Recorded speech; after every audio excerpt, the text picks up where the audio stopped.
But I thought this was very interesting from Eddie Johnson, who joined us at 8:30.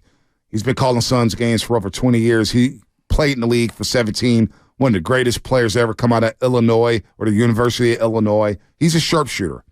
We asked him about Klay Thompson, his thoughts on Klay Thompson. Here's what Eddie Johnson had to say about Klay Thompson. Just getting older, man.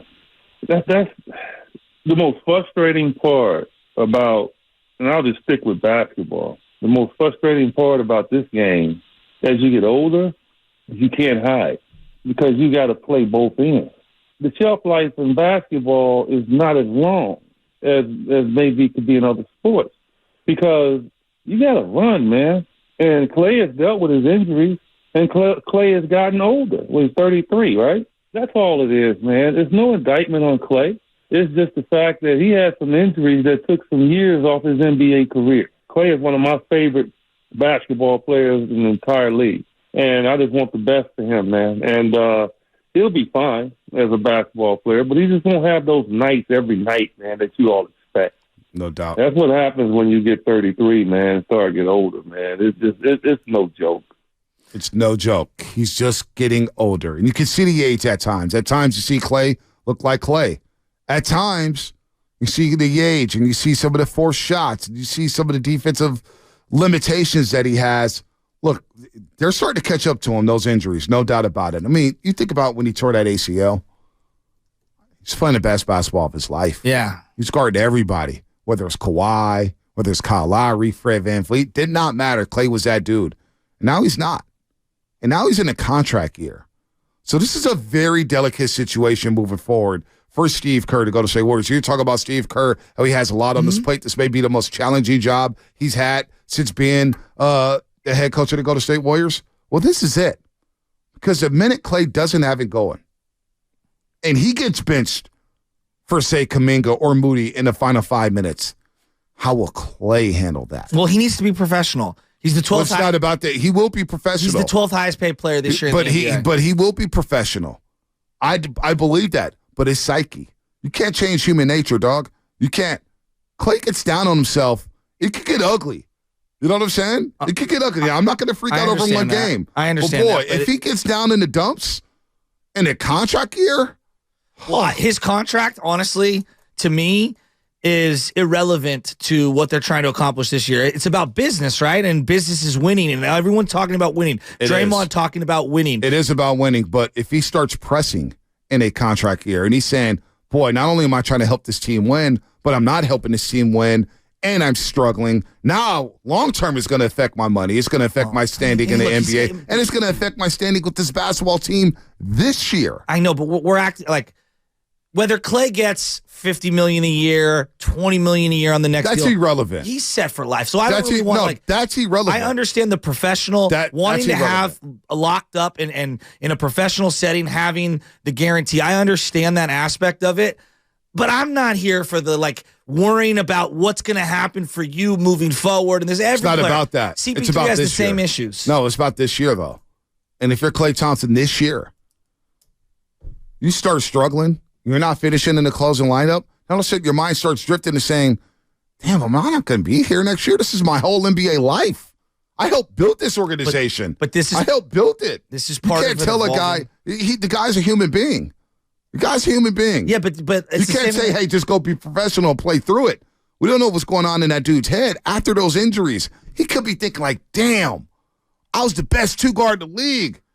And I have these injuries. But self-awareness is the most important aspect of sports and knowing where you are in your career and where it fits. And I would say to him, hey, man, look around your team. David Lee realized when he got injured, hey, this opens up an opportunity for someone else.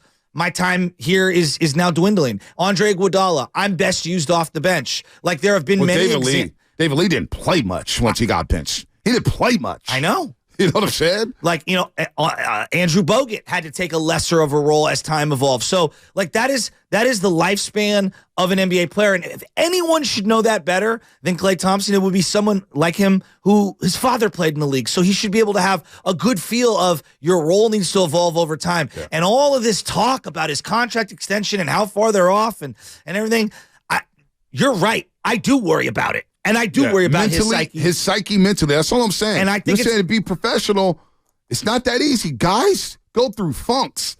Guys go through things in there over the course of their NBA career. These may be thinking, damn, I don't have it. I'm not going to be here next year. I'm looking around and, boy, my jersey's going to be in the banners, but the way I'm leaving, it's going to leave a lot of sour taste in a lot of people's mouths. But what he can't control, because you can't control how much another team offers you. What you can control is your effort level in terms of rebounding. The effort level? Your shot discernment, and you're moving around when the ball's not in your hand. How your attitude is when maybe you are the one off the bench. But let's not get it twisted here for a second. Let's not go down that road. Klay Thompson's effort level has always been there. I'm not questioning it. I'm saying that it needs to sustain. It will sustain. We're talking to a guy who's been in the league for 13 years. This guy's been in the league for 13 years. The effort level is not going to dwindle, all right? The guy's going to give you maximum effort. The guy's going to be discerning when it comes to shot selection at times this year, and I think he understands that. Steve Kerr told him, hey, before you get to the offseason, you're going to have to sacrifice some things next season. He understands that. But what we can't control is what's going on through his head. And he probably can't control what's going on through his head. We know how emotional he gets. And I'm waiting. Now, we're going to find out with Andrew Wiggins. He didn't finish the last 5 minutes last night. It was Jonathan Kuminga. How's Andrew Wiggins feeling this morning? Where's his psyche at? But then if it happens to Klay Thompson, because I'm guaranteeing you right now, that's why I said the whole starting thing, that's overrated. Starting, that's overrated. Who's finishing? And the minute Klay is not in that final five in the last 5 minutes of the game, how's he going to handle that? Some guys handle it differently. Klay's never been in that spot. And that's why mentally it's going to be something to look at. Well, he's going to put himself in a really tough position with his own teammates and the fans. I mean, you're already starting to see a large segment of the fans critiquing his every dribble. Some fans, can I say something about that? This guy has 2 major injuries. I get if media members and radio hosts wants to question Klay Thompson. That's our job. But for some fans, for people to say that they're diehard fans of a basketball team and the way they rip Klay Thompson, that's why fandom to me is weird. It really is. I'm not coming down to all the fans. There's some fans who are going to ride for Klay all day long. But what he gave to this organization, I get it. The organization is giving back to Klay Thompson. But he's earned that. Some fans who don't ride with Klay I can't fathom. It's why sometimes being a diehard fan to me, I'm like, well, you could be a diehard fan, yet you rip players on your own team. I thought being a diehard fan is having your players' backs. Well, that's sports, though. I could love my teammate and be like, dude, what the hell are you doing? That's an irrational fan to me, though. Well, how's that irrational? Irrational because people have been writing off Klay since he came back. Jose Mesa drilled Omar Vizquel for a decade after the World Series because he blamed him for losing the World Series. And that's irrational. That's why Jose Mesa's a joke. Well, I'm just saying. That's why he's a joke. I don't know. I think that you could see both sides. Like, you still love the player and understand when there's shortcomings. You know what I mean? I think understanding your situation. To me, one of the most underrated aspects of life, sports, any industry you're in is self-awareness, right? And knowing where you fit. And the mirror is always the last to tell you. And most people want to hang on for dear life well beyond their expiration date in whatever field it is. And so I think it's going to be very difficult for some of these guys. And Steph Curry's time will be coming at some point. CP3 had to go through this. I think he's still going through this. You think CP3 still views himself as a role player as opposed to a star player? Well, I don't know, but it's going to be very interesting. Already for one game, we've seen Andrew Wiggins not finish, and Kuminga did. Now, Kuminga missed the 2 free throws at the end. I get it. He's a young kid. He's going to get better. I'm glad he was in that situation to learn from it. But already in one game, Andrew Wiggins did not get the crunch time minutes. How's he feeling this morning? One game, it may be Chris Paul. Now, the way Chris Paul played last night, they need him on the floor at crunch time because he's not going to turn the ball over. He's going to get you in the right set. But what is it going to look like when either Klay or Dre or Wiggins again or Looney is not in that final five? In the last 5 minutes of the game. It does feel like Looney's going to get marginalized a lot this year. And they're going to need his size. Yeah, exactly. And there's going to be specific matchups where they're going to need him. Plus, there's also the wear and tear on Draymond throughout the year. If you want the best version of Draymond, just playing him at the small ball 5 is going to wear him down. Oh, it's going to beat him up. You got to pick and choose your spots there. It's going to beat him up. So this is very fascinating. very fascinating to what's going to happen here with this basketball team. But Klay's in a different situation, man. Draymond had that player option, and that was a game changer. Klay does not have that player option. And Klay's hearing all the murmurs. He reads everything. He watches everything. And it's easy for us to say, hey, Klay, don't watch, don't listen. But they all listen. They all watch. And he's listening to Joe Lacob. And he's listening to all the murmurs out there. It's going to be very interesting to see how Klay is going to, how's this going to play out with Klay Thompson. Now I do, as we enter the season, when that does happen, and he gets asked that question, how's Klay going to respond to that? How's he going to respond to that? It's going to be very interesting. 888-957-9570, your thoughts on the first game of the season. Are we going to overreact to everything? No, I'm not going to overreact, but 7 of the next 8 are on the road. And we're going to be watching these road games very closely, because of what they did on the road last year, which is not enough. Not enough. I know. And they need a better version of Steph Curry on the road if they're going to win it all this year, but in particular to improve their road record from last year. Yeah. You need your stars to step up and play. Steph, did you know he's the number 1 highest paid player this year? Yeah.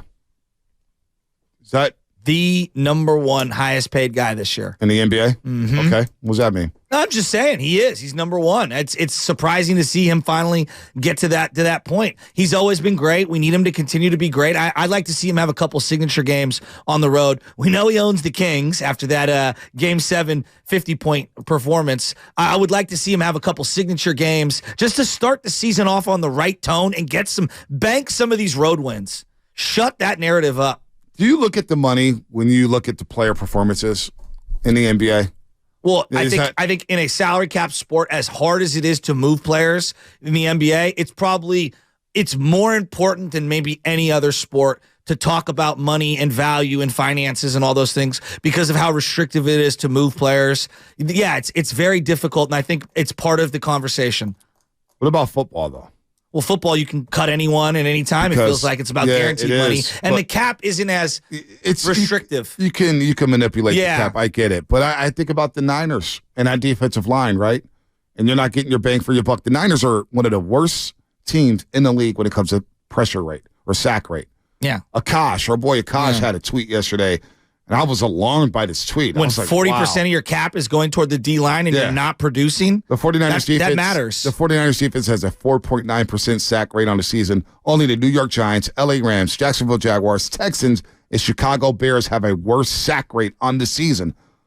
I don't know how it's possible. Akash tweeted, I don't know how it's possible. Me either, Akash. Well, I think the money matters in the NBA in particular because I look at this right. Steph's number 1, Jokic is number 2. Right. And everyone would be like, yeah, Jokic is worth every penny. It's been back to back. Not that Steph's not worth it. Of course, LeBron's tied with him. Joel Embiid tied with him. Those are some of the best players in the league. Obviously, Klay Thompson's 12. Then you get to Bradley Beal and Durant, and you're looking over at Phoenix, and you're like, you look at that second unit, and you go, that might do them in down the line. Maybe. If they do have some injuries, but Bradley Beal and Durant making more than Booker's good value, right? Then I look at Paul George and Kawhi, which is the next tier of guys. When one of those guys is out, doesn't the Clippers feel it? They do. Because that's a lot of money allocated to those guys. When we look at Klay Thompson's money, can we all agree he was paid for what he was before? Of course. But that doesn't make it easy to field the team around. It's not easy to court a basketball team. I get it. But when people say Klay's getting paid $43 million, the old Klay was. We thought the old Klay was going to be around for a while. We didn't know he was going to pop his Achilles the day James Wiseman got drafted. That set everything back. Yeah, but you've recalibrated as a fan, and I think the biggest frustration last year was Klay himself hadn't recalibrated as a player. He hasn't. In terms of what he should view himself as. Well, he didn't practice 5-on-5, and I get why he didn't practice 5-on-5. He gone through 2.5 years of straight rehab. Yo, dude, I'm gonna work out, but I'm not gonna play 5-on-5. I get that, but when we talk about his money, because I see this on Klay gets paid too much. Remember, he was paid for what he was before. He's not going to live up to the $43 million that he's going to get paid. No. He's never. Hell, it would have been tough to do that before the injury. Well, I would say Bradley Beal's not going to live up to the $47 million that he's owed. But there's max players, there's non-max players. Like Rudy Gobert makes $1 million less than Klay Thompson. No one on these airwaves would have any issue saying Rudy Gobert is grossly overpaid. Right. Right? No doubt. We would say that No doubt. flippantly. Fred VanVleet right below him. Fred VanVleet is the 14th highest paid player in the NBA. That's now, a joke. why is that? Because the Rockets had slots Yep. and VanVleet was available. Trae Young just below him, right? So I do think the money matters to a degree when you're underperforming and when it makes it difficult to field the team around. But for me, in my head, there's an asterisk next to it. There has to be. This guy suffered 2 major injuries. Of course. We didn't know this guy was even going to come back and start.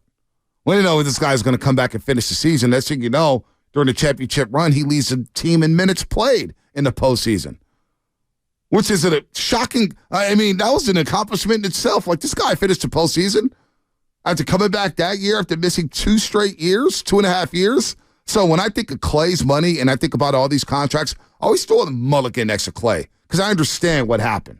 I understand. There's no way the Warriors are paying him $43 million had he torn an ACL and Achilles. It's like, no, dude, you'll take it 20, maybe 15. The interesting thing is, though, like with all of the rhetoric, and I know Woj came out during the playoff game and both sides said, where did this come from? But like when Woj comes out and saying, oh, he's seeking the max, whether that's real or not, it was like, really? Like, really? We're going to go right to it? And then now we're hearing Shams say yesterday, or maybe it was the day before. They're so far apart and blah, blah, blah. Right? And so I look at it, it's like, well, why is this continuing? And I understand this is how it works. Right. It plays out in the media. Right. So you're asking, like, why do people bring up the money? It's because it's playing out from the big-time agents and the big-time people. But I think people say, man, he's not living up to the $43 million. Well, that's not fair. And that's all I'm saying. I'm saying, well, wait a minute here. Let's have some perspective. Sure, he's overpaid right now when you consider the production, but he wasn't paid to be this version of Klay Thompson. Yeah, but when I look at Eric Armstead, he was paid as a D end, and now he plays D tackle, and I have no problem saying, yeah, that's horrible money being spent. Yeah, no doubt. Right? But he didn't know. He also didn't suffer the injuries Klay Thompson suffered. Well, he's been hurt. He missed almost all of 2021. But he was hurt a lot. Yeah, a lot of people were but hot. not to the degree. Not to the degree. Yeah, come on. No, that's not even close. Not even close. Not even close. And Eric Armstead wasn't even half the player Klay Thompson has been in his respective sport. But I have no problem coming out and critiquing his play. Yeah, I'll critique Klay Thompson's play all the time. But when it comes to the money, again, it paid him after the Toronto Raptors series. The money's spent. It's remarkable he's even done. playing. Exactly. Like, and I know that sounds like low-hanging, but no, it's the truth. Like, this would have ended a lot of people's careers. So I got no problem critiquing Klay's game. I didn't like some of the shots he took yesterday. I didn't like some of the playoffs. I wasn't mad with his shot selection yesterday. No, there was a couple shots where I'm like, all right, he's forcing I it. didn't have a problem. There's also one possession that looms large. They rebound the basketball. CP3 gives it up to Klay. I know exactly what you're talking about. And then Klay's looking at CP3. CP3 is basically, just bring the ball up the floor. And Klay's dribbling, setting up the offense, and he throws it out of bounds. I know. He throws it across the court out of bounds. Klay Thompson does not need to be handling the basketball. That has never been a strong point to his game. Why is he handling the basketball? Too many times I see that in Sacramento, give Sacramento credit. They forced the Warriors by picking up Steph Curry full court, 94 feet. Yep. He gets the ball across half court with about 16 seconds left on the shot clock. All of a sudden, they make the pass to Draymond Green. Now you're down to 9, 8, 7. Oh, wait, here's Klay, and now you're expecting Klay to do something off the dribble. It's not his game I agree with at you. all. I agree. You got to stop letting Klay Thompson handle the ball and set up the offense. That is undeniable.